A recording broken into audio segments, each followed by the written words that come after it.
Next നമുക്കൊരു database എങ്ങനെ നമ്മുടെ സെർവറിൽ നിന്നും ഡിലീറ്റ് ചെയ്യാമെന്ന് നോക്കാം. സോ നമ്മളിവിടെ DB1, DB2, DB3, DB4 4 database നമ്മൾ ക്രിയേറ്റ് ചെയ്തിട്ടുണ്ട്. സോ ഒരു ഡാറ്റാബേസ് ഡിലീറ്റ് ചെയ്യുന്നതിനുള്ള കമാൻഡ് എന്ന് പറയുന്നത് ഡ്രോപ്പ് എന്ന് പറയുന്ന കമാൻഡാണ്. സോ ഞാനിവിടെ ഡ്രോപ്പ് ഡാറ്റാബേസ്, അതിനുശേഷം ഏത് ഡാറ്റാബേസ് ആണ് നമുക്ക് ഡിലീറ്റ് ചെയ്യേണ്ടത് അതിൻ്റെ പേര് കൊടുക്കുക. ഞാനിവിടെ DB1 എന്ന് കൊടുക്കുന്നു, ശേഷം സെമിക്കോളൻ കൊടുക്കുന്നു, ശേഷം ഞാനിവിടെ ഈ കോഡ് എക്സിക്യൂട്ട് ചെയ്യുന്നു. സോ നമുക്കിവിടെ കൺഫർമേഷൻ മെസ്സേജ് ലഭിക്കുന്നു. സോ നമുക്കിവിടെ DB1 എന്ന് പറയുന്ന ഡാറ്റാബേസ് ഡിലീറ്റ് ആയി പോകുന്നു. നിങ്ങൾക്കിവിടെ കാണാൻ കഴിയും. ഇപ്പോൾ നമുക്കിവിടെ DB1 ലഭ്യമല്ല. അതുപോലെ DB2 ആണെങ്കിൽ ഞാനിവിടെ DB2 എന്ന് കൊടുക്കുന്നു, എക്സിക്യൂട്ട് ചെയ്യുന്നു. DB2 ഇവിടുന്ന് ഡിലീറ്റ് ആയി പോകുന്നു. ഇത്തരത്തിൽ നമുക്ക് ഡ്രോപ്പ് ഡാറ്റാബേസ് എന്ന് പറയുന്ന കമാൻഡ് ഉപയോഗിച്ച് നമുക്ക് ഡാറ്റാബേസ് ഡിലീറ്റ് ചെയ്യാൻ സാധിക്കുന്നതാണ്.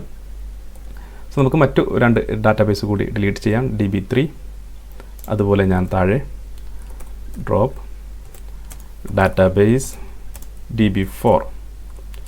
സോ ഞാനിത് ഒരുമിച്ച് എല്ലാം കൂടി എക്സിക്യൂട്ട് ചെയ്യുകയാണ്. സോ ഞാൻ ഈ ഐക്കണിൽ ക്ലിക്ക് ചെയ്യുന്നു, എക്സിക്യൂട്ട് ചെയ്ത് കഴിഞ്ഞാൽ നമുക്ക് DB3ഉം DB4ഉം ഡിലീറ്റ് ആയി പോകുന്നു. ഇത്തരത്തിൽ ഡ്രോപ്പ് ഡാറ്റാബേസ് എന്ന് പറയുന്ന കമാൻഡ് ഉപയോഗിച്ച് നമുക്ക് ഡാറ്റാബേസ് ഡിലീറ്റ് ചെയ്യാൻ സാധിക്കുന്നതാണ്.